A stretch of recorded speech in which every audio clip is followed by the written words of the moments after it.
Hello everybody and welcome to UDDEVALLA, round 15 of the FIM Motocross World Championship. This is the MXGP of Sweden. My name's Paul Malin and for the next few hours we will be live for MX2 and MXGP. Well, the first visit to this circuit was back in 1958. That was won by Sten Lundin, a Swede riding a Monarch 500cc. There's only been two Swedish winners of this GP though. Phil Nilsson, listen to this. I was sat in my booth waiting for just doing some checks here, and all of a sudden I heard this thing just fly overhead. Catches us by surprise every year. Oh, you make this thing go, but that hover flyby, and then he came by again several times, railing berms and all sorts of stuff, but fantastic here.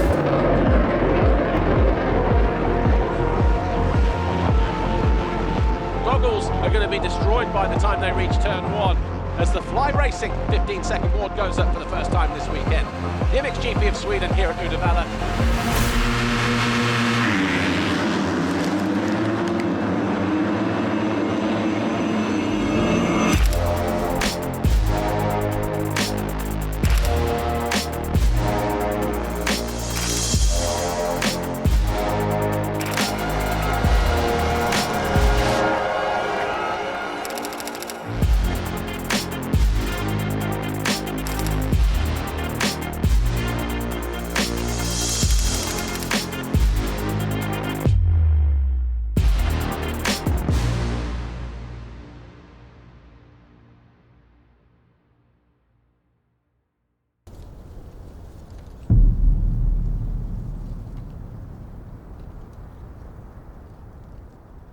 Hello everybody, welcome to Sweden, round 15 of the FIM Motocross World Championship. We're back in UDDEVALLA, 5 rounds to go, and actually since we returned from Indonesia, it's flown by, hasn't it? It's gone so fast. Flying by. That means we're having a good time. When it goes quickly, we're having a good time. Here we are, Isaac Gifting, good to see you. And finally, you get to ride a home GP for the first time, because you missed last year, didn't you? Yeah. How's it so far? Oh, so far it's been amazing, to be honest. Like, already yesterday, a lot of people here. We had some signing session and just some stuff in the paddock, and it's just people everywhere with the chainsaws and just a good atmosphere. And the weather's great. Like, what? I'm sorry. To be in Sweden for Sweden. Oh right, okay. Sorry, I was just. You should have seen the last 2 weeks. Swedish summer. The last time we had you on the studio show was Germany last year, and there was something that stood out in my head then from our conversation. You were surprised that there were actually fans walking around with your shirts and, like, you know, shouting for you. Yeah. And you were obviously looking forward to doing this Grand Prix last year, but you missed it. How has that whole fan experience been for you? Can you feel it? Can you sense it? Oh, definitely. I mean, just coming back in from free practice and like getting good time on the free practice, just a lot of people coming there and they want the posters and stickers and all that, and it's a bit new for me. When you're not one of the top guys, really, like, you don't get that at the other GPs, but here it's just completely different. People are watching you everywhere, everything you do. You don't want to crash or anything. But now, off the first pre-practice, it was good. I was P3, so I felt all right, and I'm not really nervous anymore. It's more been like building up this week, and more like the last couple of training rides or the last couple of days training on the bike. Like, just don't crash, don't get hurt. Yeah. You need to be there. Yeah. Now I'm here, so now it will be what it will be, and I'm just happy to be here, honestly. What's it going to take to get back to sort of like 2020 Isaac? You know, the one that was like just knocking on the door for those inside the top 5s, knocking on the door for the podium.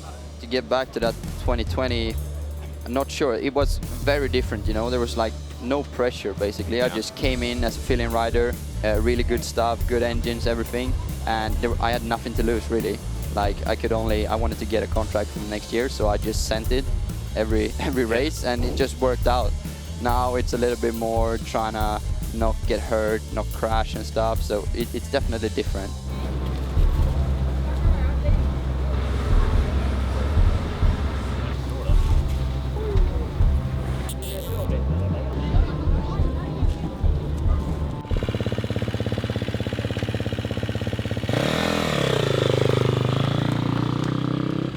The MX2 ramp qualifying race up next, 20 minutes plus 2 laps. That is the view from above. You see the MX2 riders on their sighting lap ahead of this qualifying race as well.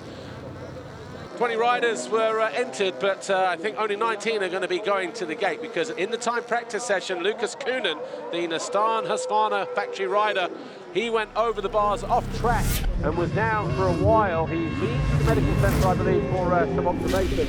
But at the moment, no news on his condition or whether what I suspect, he may not be lining up for the qualifying race today. A tough blow for the rider, 7th in the championship, just 1 behind the absent Thibaut Benestone.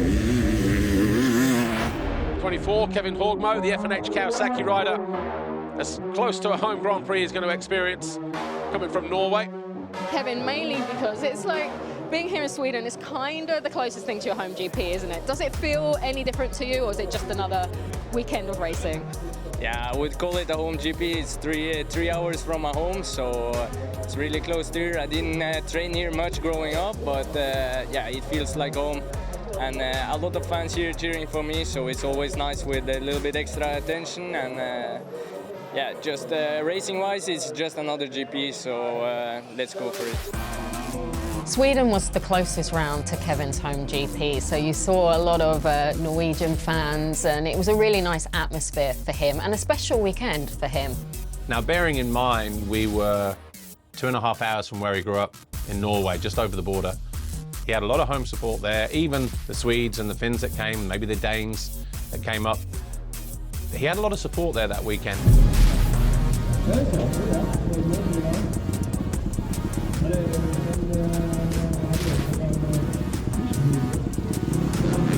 Fly Racing 15-second board is up. Who will get that perfect drive off the mesh?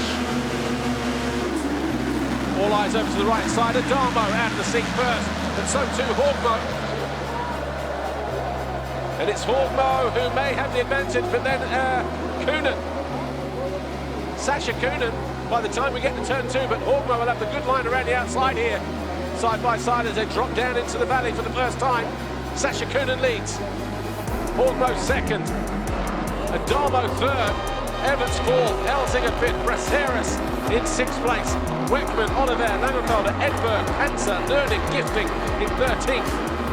McClellan 14. Alfarisi in 15th place. Bit of bar banging going on mid-pack.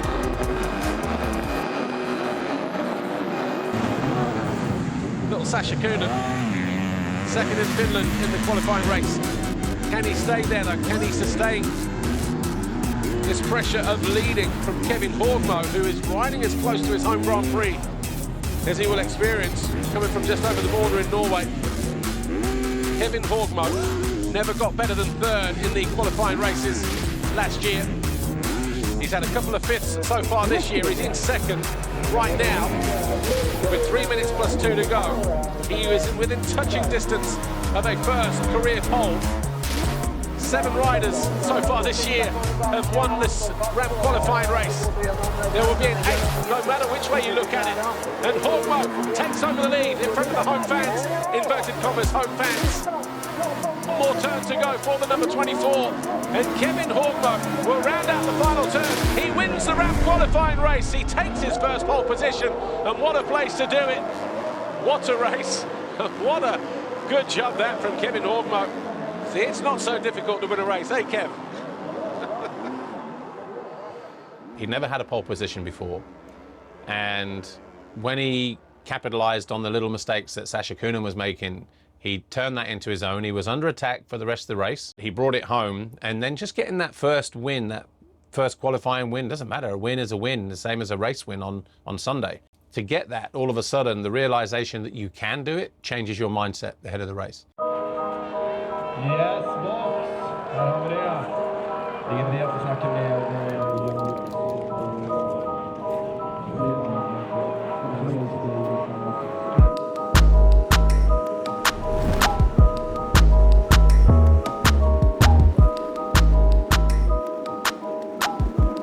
But it's Langenfelder. You see how heavy it is as riders go down just up the side there. Langenfelder, it is with the foxhole shot for the 6th time this year. Evans there in 2nd position, Elsinger 3rd.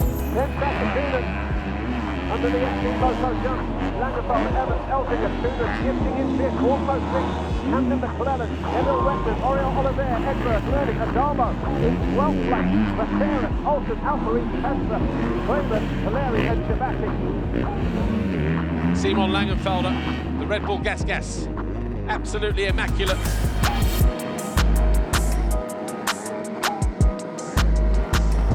Two corners to go, and downhill for the final time. And Simon Langenfelder heads up over the Monster Energy finish line, takes race win number 4 for the season, and does it in convincing style as well. More than 6 seconds in the end over Liam Evans.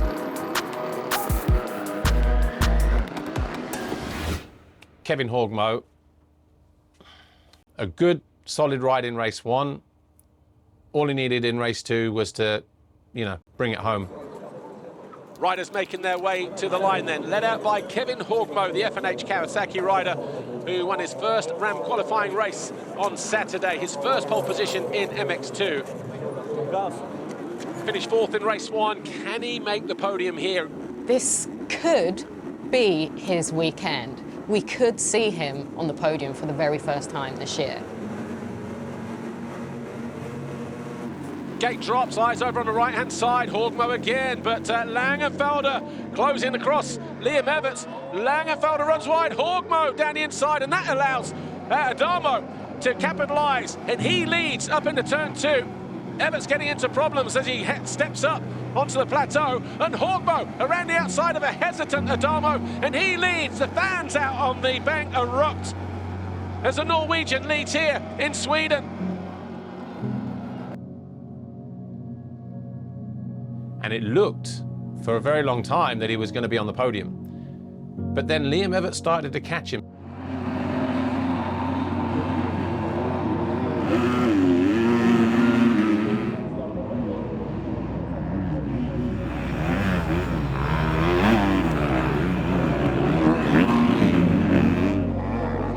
Does this feel like the longest race ever for Horgmo? Back end, misbehaving at the end of pit lane. He's messed up on the exit, and Evans goes through. That's going to knock him off the podium.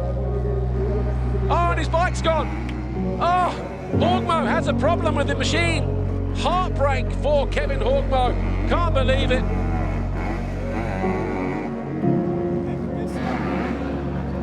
But Adamo, crucial that he wins the race. He does. He takes his 4th race win of the season and gets him on the podium as well.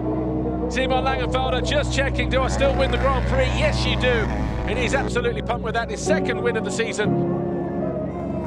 So for Kevin, although that is a disappointing experience for him, he has to look at the positives from that weekend. And the positives are, he's got what it takes to win races, and he does have what it takes to get podiums. He'll pick himself up, riders do that, and he'll look forward to the next race, which will be in the Netherlands, and he'll try and do it all over again.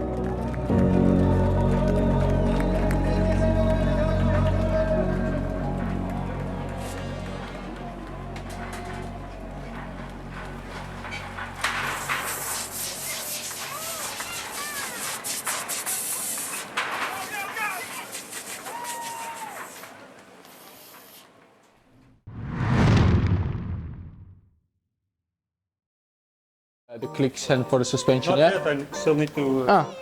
Okay, yeah, he sent to me. I asked also, then I can show you, he sent to me, so... Nice to be back. Yeah, again, been a while. Yeah, I was in Lommel, but I think no one saw me, so I was okay. Yeah, no, I would just watch came Sunday. Yeah, it was so bad, the weather, that we just went watch the races and directly here, so yes. Again, another rider that we saw back in the paddock was Paul's Jonass. Just a really long, complicated, frustrating year for him. He's just happy to be back. So to have him back, hopefully for longer this time, he's just happy to be here, and he's positive. He wants to end the year on a high, and he just wants to race motocross. That's all he wants to do, and he's happy for that opportunity again. And get the adrenaline going, and hopefully it will help for this weekend. Good to have you back, Paul. Thank you. Okay, so this happened in Lommel, Paul, and it's happened again. Oh yeah, I remember you posted that. It happened in Lommel. Yes? Now it's happened again. No way. Same thing. It exploded. And then we come back, and then it's like... No. It's It's just unreal. That's good. So just don't let Lisa close to your car. So I've been in. Luckily, we are running moves in. I've been in a bit of a bad mood. With the long stroke, then also was like 104, 106. Obviously, this year hasn't been the best for me. I've fair share of struggles. Season started well. Actually, in Argentina, I finished 5th overall. Then went to Sardinia, which wasn't the best GP, but still, I think finished like 10, 11 or something like that. And then next one in Switzerland, had my crash and a second moto.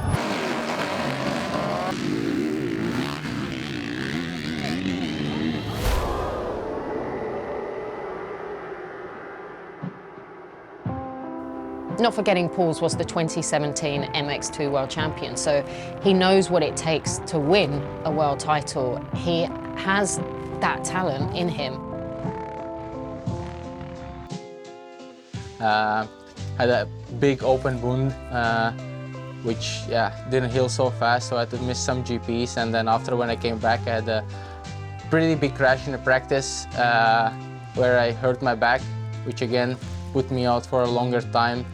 Came back to racing in France, crashed in a time practice, hurt my thumb, broken ligaments, piece of the bone was off, so I had to make a surgery for a month. I couldn't move it, I had to keep it in a cast, and obviously it took a long time to be back, and then miss again many GPs. So Sweden was my first GP since April, so it's been a long time without racing, and then in Sweden actually went really well. Obviously, like, every injury is different, like the recovery time frame is different, but like when you come back from the one injury and then straight away you get another one, that at the first days it's like it doesn't feel real, but again, you know, like, motocross is my life and that's the only thing I know really, and that's where I always strive to be better and to improve, so always try to come back as soon as possible and to be as ready as possible when I come back. So the first day, of course, it's tough mentally, but motocross is what brings me forward. So that's the thing what I want to do, and I want to be back as soon as possible.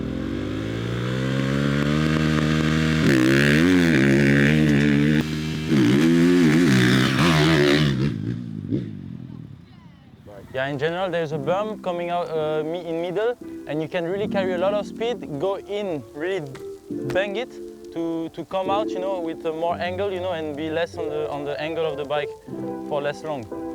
But I don't know if in 250 it shapes the same.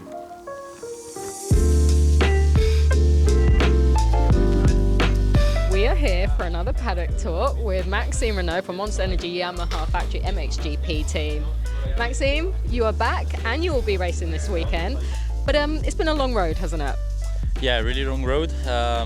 Feels great already to be here on Friday, even though the interviews are not the best part of the job, let's say. Thanks for that, Max. No, but it's for sure when you're a rider you just want to be racing, but it feels great to see everyone around and be here. For sure I'm not 100% fit yet. The foot still needs some time, but it's already on a very good shape, so I can ride safely. And it's great to see Maxime back because he is such a huge personality in the sport. He's always fun to be around. He always seems like he's joking, yet he has his serious side, but he's always looking for a laugh and having a fun and having a smile on his face. And I think you miss that when it's not in the paddock. You miss that good energy.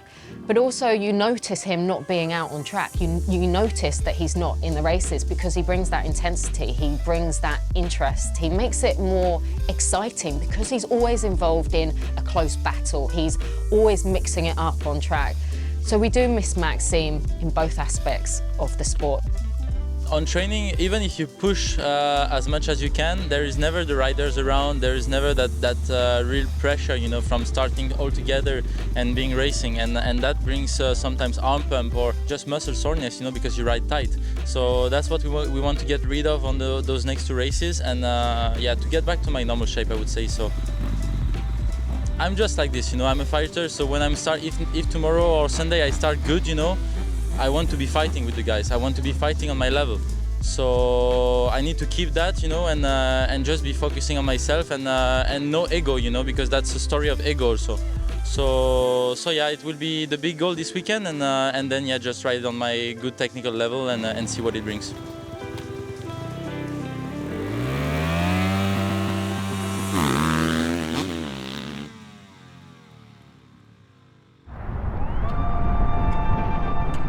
The track in UDDEVALLA has long been a mainstay on the calendar. The first race in the area, although not at that track, was back in 1958.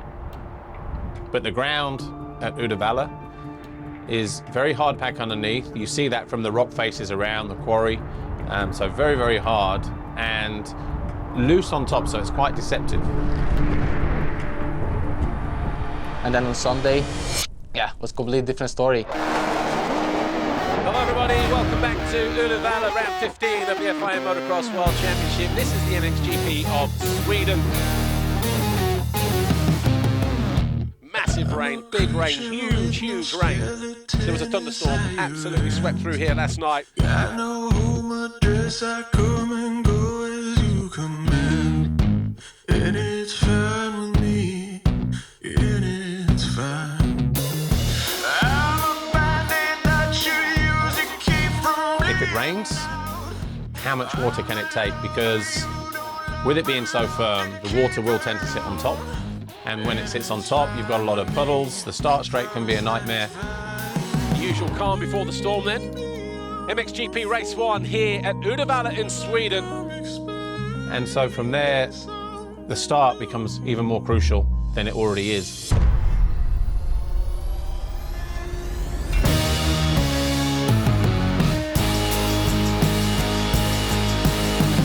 And within the first 10-15 meters, if you've not got yourself half a bike in front, the spray coming up from the bikes around you, all of a sudden everybody just gets hit with that, you know, goggles, visibility disappears, riders pulling frantically just to be able to see the next 10 meters.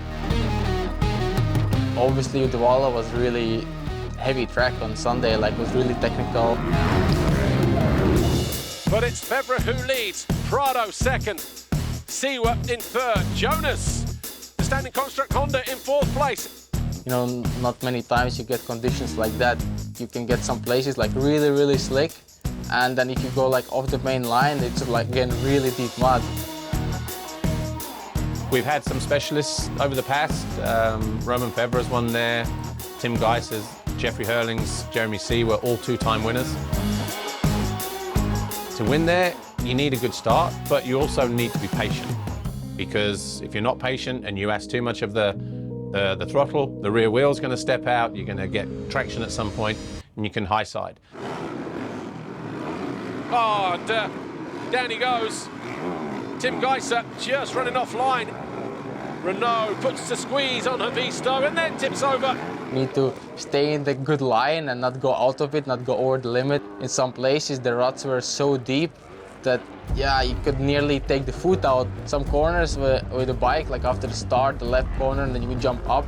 The long right-hander, the ruts were so deep that you couldn't lean the bike, or you almost had to go completely straight to pull through there. Roman Febvre now 1.7 clear of Jorge Prado, just there, look. But a mistake on the exit there allows the Spaniard a sneaky look back, and Febvre realised he'd make that mistake, and Prado now is right where he wants to be to pounce. Are we going to see a change of the lead? There is just most important to stay calm and not try to gain too much there, because yeah, you can lose more than gain. Being able to ride the track, not race the track, is maybe the key to getting around Sweden and winning there, because the track has known to bite people. Oh, Febvre throws it away. Just trying too hard, and a gift of 3 more points as it stands right now. Prado can't believe his eyes. He just sat there, he bided his time, he was getting closer, he capitalised on that mistake. Jorge Prado wins race 1, his 12th race win of the season. Things are looking very, very good for the two-time MX2 world champion, Jeremy Siwa. He crossed the line in third. Your first 3 in the championship, first, second, third in the race. Jonass hangs on for 4th, Goldenhoff 5th, 3 tenths in it as those two cross the line.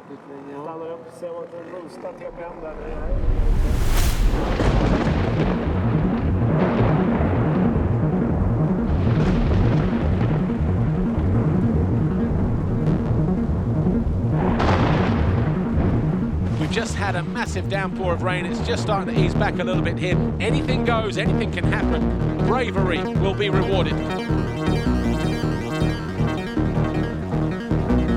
Jeremy Seewer is a two-time winner around this Grand Prix venue. Can he turn things around and make it to the top step? Nobody spinning up on the skid plate. Jeremy Seewer charging down into the first turn. Who leads? In Sweden with Jeremy, you could really see that sense of urgency in his races. He really wants to not only secure another GP victory, but he wants to secure that third place in the championship. He'll cross the line. He wins race 2. He wins for the third time in Sweden. His 12th Grand Prix victory. It was a difficult track, difficult conditions. It was hard, it was technical, it was constantly changing. And he managed to adapt to all of that, get his head down and get the job done, and almost prove to everyone and himself that he belongs there.